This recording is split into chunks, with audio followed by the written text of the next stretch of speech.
بسم اللہ الرحمن الرحیم صلی اللہ علیہ محمد صلی اللہ علیہ وآلہ وسلم۔ دوستو، آج ہم وہ قیمتی چیز سیکھنے جا رہے ہیں، وہ قیمتی بات سیکھنے جا رہے ہیں جس سے کہ ہم دشمنوں کو اپنا دوست بنا سکیں، جس سے ہم روٹھے ہوئوں کو منا سکیں، جس سے ہم بیوی شوہر کو راضی کر سکے اور شوہر اپنی بیوی کو راضی کر سکے۔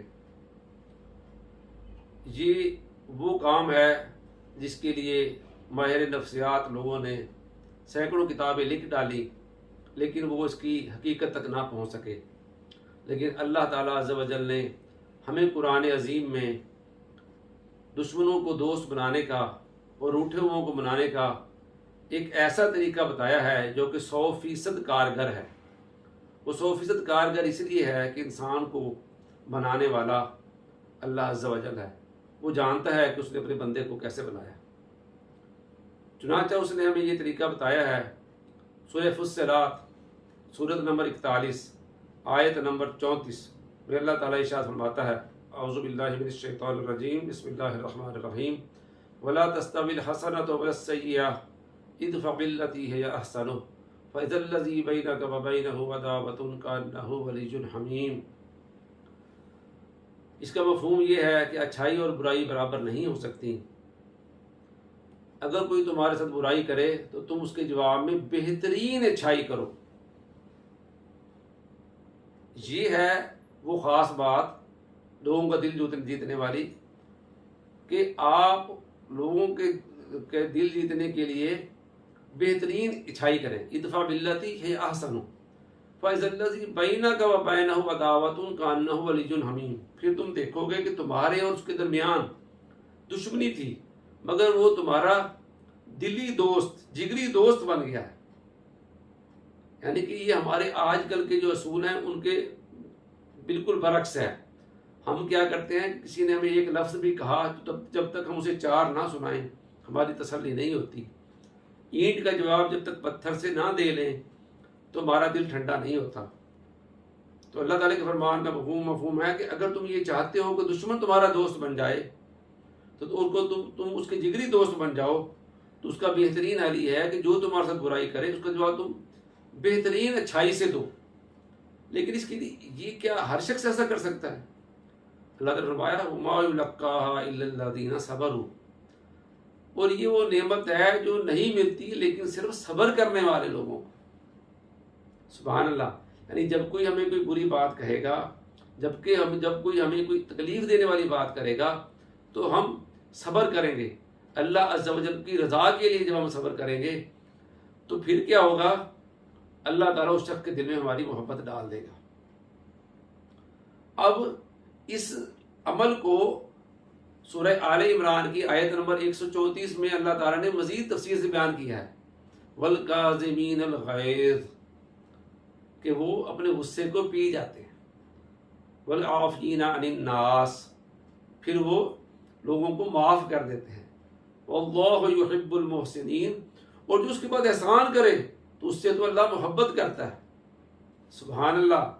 تو یہ وہ نعمت ہے کہ جو صرف صبر کرنے والے کو ملتی ہے، کہ آپ کے ساتھ کوئی سخت ترش روی سے پیش آئے، آپ کے ساتھ کوئی بد کلامی کرے، آپ کو کوئی ایذا پہنچائے، آپ کو کوئی نقصان پہنچائے، پھر آپ اس کے جواب میں کیا کریں گے؟ آپ مسلمان ہیں، اللہ تعالیٰ نے آپ پر احسان کیا ہے کہ آپ کو ایمان کی نعمت دی ہے، تو اللہ تعالیٰ نے ہمیں یہ طریقہ بھی بتا دیا ہے کہ آپ یہ کرو گے کہ آپ اگر کوئی آپ کو تکلیف دے اور آپ کو غصہ آ جائے تو غصے کو پی جائیں۔ حدیث میں غصے کو پینے کا طریقہ بھی بتایا گیا ہے۔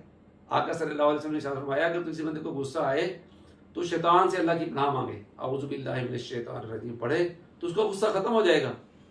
آپ نے ایک شخص کو دیکھا جس کا غصے کی وجہ سے ایسا تھا جیسے اس کی ناک پھٹ جائے گی، آپ صلی اللہ علیہ وسلم نے ارشاد فرمایا کہ میں ایک ایسا کلمہ جانتا ہوں اگر یہ شخص کہہ لے تو اس کا غصہ ختم ہو جائے گا۔ حضرت معاذ بن جبل رضی اللہ عنہ نے کہا یا رسول اللہ صلی اللہ علیہ وسلم وہ کیا ہے؟ فرمایا اللہم انی اعوذ بک من الشیطان الرجیم، یعنی اعوذ باللہ من الشیطان الرجیم پڑھ لے، شیطان سے اللہ کی پناہ مانگے۔ تو اسی طرح آپ نے فرمایا کہ وہ غصہ آ جائے، کھڑا ہو تو بیٹھ جائے، بیٹھا ہو تو کھڑا ہو جائے، اپنی جگہ چینج کر لے یا وضو کر لے۔ تو اس سے بندے کا غصہ اپنی حالت بدل لیتا ہے بندہ، تو اس کا غصہ ختم ہو جاتا ہے۔ غصے کے بارے میں یہ بھی کہا جاتا ہے کہ غصے کی ابتدا جنون اور غصے کی انتہا ندامت یعنی شرمندگی ہوتی ہے۔ غصے میں بندہ جو باتیں کہہ لیتا ہے، جو نقصان کر لیتا ہے، اس کے بعد بندہ شرمندہ ہوتا رہتا ہے۔ تو ہمارے اللہ عز و جل نے ہمیں حل بتا دیا کہ تمہارے ساتھ کوئی برا سلوک کرے تو تم کیا کرو، کہ تم صبر سے اس کو برداشت کرو۔ غصہ آئے تو غصے کو پی جاؤ، پھر کیا کرو گے، پھر انہیں معاف کر دو، اور اس کے بعد تم اگر احسان کرو گے تو اللہ تعالیٰ تو ایسے لوگوں سے محبت کرتا ہے۔ یعنی کیا نعمت ملی ہمیں اس وقت؟ 3 نعمتیں سر دست مجھے یاد آ رہی ہیں ملی۔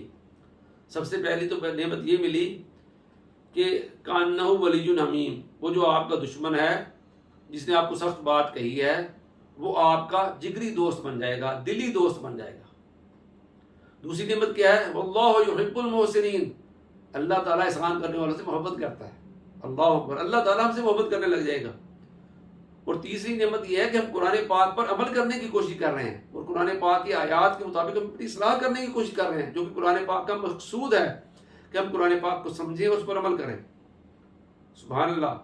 اور ایک اور نعمت جو آقا صلی اللہ تعالیٰ علیہ وآلہ وسلم نے ارشاد فرمایا کہ جو شخص خوش اخلاق ہوتا ہے تو خوش اخلاق شخص اپنی خوش اخلاقی کی وجہ سے قائم اللیل اور صائم الدہر شخص سے بھی زیادہ رتبہ حاصل کر لیتا ہے۔ قائم اللیل کون ہے؟ قائم اللیل وہ ہے جو ساری عمر رات کو جاگتا رہے اور عبادت کرتا رہے، ہر رات عبادت میں گزارے۔ وہ صائم الدہر کون شخص ہے؟ وہ شخص جو ساری عمر دن میں روزے سے رہے۔ تو اس شخص سے بھی زیادہ رتبہ اس کا ہوتا ہے جو خوش اخلاق ہوتا ہے۔ جو ہم سے خوش اخلاقی سے بات کرتا ہے، اس سے تو ہر کوئی خوش اخلاقی سے بات کر لیتا ہے۔ اصل مزہ تو اس سے آتا ہے کہ جو ہم سے بد اخلاقی سے بات کرے، جو ہمیں نقصان پہنچائے، جو ہمیں گالی دے، جو ہمیں برا بھلا کہے، اور ہم اس کے جواب میں خوش اخلاقی دکھائیں۔ اگر ہم یہ کام کریں گے تو پھر ہمیں یہ نعمتیں ملیں گی۔ کیا ہے؟ اللہ تعالیٰ ایک حدیث پاک کا مفہوم ہے کہ جو حق پر ہونے کے باوجود جھگڑے کو ترک کر دیتا ہے، اللہ تعالیٰ عز و جل جنت کے وسط میں اس کا گھر بناتا ہے۔ سبحان اللہ۔ یعنی دنیاوی نعمت یہ ہے کہ ہمارے دشمن ہمارے دوست بن جائیں گے، ہمارے روٹھے ہوئے مان جائیں گے۔ اور اخروی نعمتیں یہ ہیں کہ اللہ عز و جل ہم سے راضی ہو جائے گا، اللہ تعالیٰ عز و جل ہم سے محبت کرنے لگے گا، اور قائم اللیل اور صائم الدہر شخص سے بھی زیادہ رتبہ عطا فرمائے گا، اور جنت کے وسط میں گھر عطا فرمائے گا۔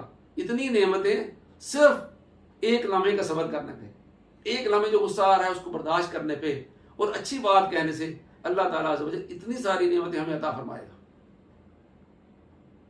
اب آگے کیا فرمایا؟ سورہ فصلات کی آیت نمبر 34 میں اور 35 میں یہ فرمایا وَمَا يُلَقَّاهَا إِلَّا الَّذِينَ صَبَرُوا وَمَا يُلَقَّاهَا إِلَّا ذُو حَظٍّ عَظِيمٍ۔ اور یہ وہ نعمت ہے جو نہیں ملتی لیکن عظیم خوش نصیب لوگوں کو۔ اللہ اکبر، اللہ اکبر، اللہ اکبر۔ اللہ تعالیٰ اس کو عظیم خوش نصیب کہہ رہا ہے، اس شخص کو جس کو اللہ تعالیٰ یہ نعمت دے کہ وہ لوگوں کی باتوں پہ، تلخ کڑوی باتوں پہ، تکلیف دہ باتوں پہ، نقصان پہنچانے والے لوگوں کی باتوں کو برداشت کر کے ان کے جواب میں حسن سلوک کرتا ہے، تو اللہ تعالیٰ فرماتا ہے وہ عظیم خوش نصیب بندہ ہے۔ تو اگر ہم بھی چاہتے ہیں کہ ہمارے دشمن ہمارے دوست بن جائیں، ہمارے روٹھے ہوئے ہم سے راضی ہو جائیں، ہمارے ماں باپ ہم سے راضی رہیں، تو ہمیں کیا کرنا پڑے گا؟ ہمیں صرف تھوڑا سا صبر کرنا پڑے گا، اور اس کے بدلے اتنی عظیم نعمتیں ملیں گی۔ لیکن ایک بات کا خیال رہے، یہ نہیں کہ آپ نے آج ایک خوش اخلاقی کر لی تو آپ سمجھیں کہ فوراً مان جائے گا۔ بعض کو دوسرا شخص زیادہ ناراض ہوتا ہے، چند دن آپ کو مستقل مزاجی سے خوش اخلاقی کے ساتھ اسے پیش آنا پڑتا ہے۔ جب کچھ ٹائم گزر جاتا ہے تو دوسرا شخص پتھر کا بنا ہوا نہیں ہوتا، اس کے دل پر ضرور اثر ہوتا ہے۔ وہ آپ کو زبان سے نہ بھی کہے تو اس کو احساس ہوتا ہے کہ یار میں نے تو اس کے ساتھ برا سلوک کیا اور یہ میرے ساتھ اچھا سلوک کر رہا ہے، میں نے اس کو گالی دی اور اس نے جواب میں مجھے دعا دی، میں نے اس کو برا بھلا کہا، اس نے مجھے ایک تحفہ پیش کر دیا۔ تو جو بندہ ان باتوں پر عمل کرتا ہے تو دنیا میں بھی کامیاب ہے اور آخرت میں بھی کامیاب ہے۔ اللہ تعالیٰ کی بار کا التجا۔ اللہ تعالیٰ عز و جل کی بارگاہ میں التجا ہے کہ اللہ تعالیٰ ہمیں قرآن عظیم سمجھ کر ان حسین اور پیاری پیاری باتوں پر عمل کرنے کی توفیق دے، اور جس سے ہماری دنیا بھی سمجھ جائے اور ہماری آخرت بھی سمجھ جائے. آمین ثم آمین یا رب العالمین.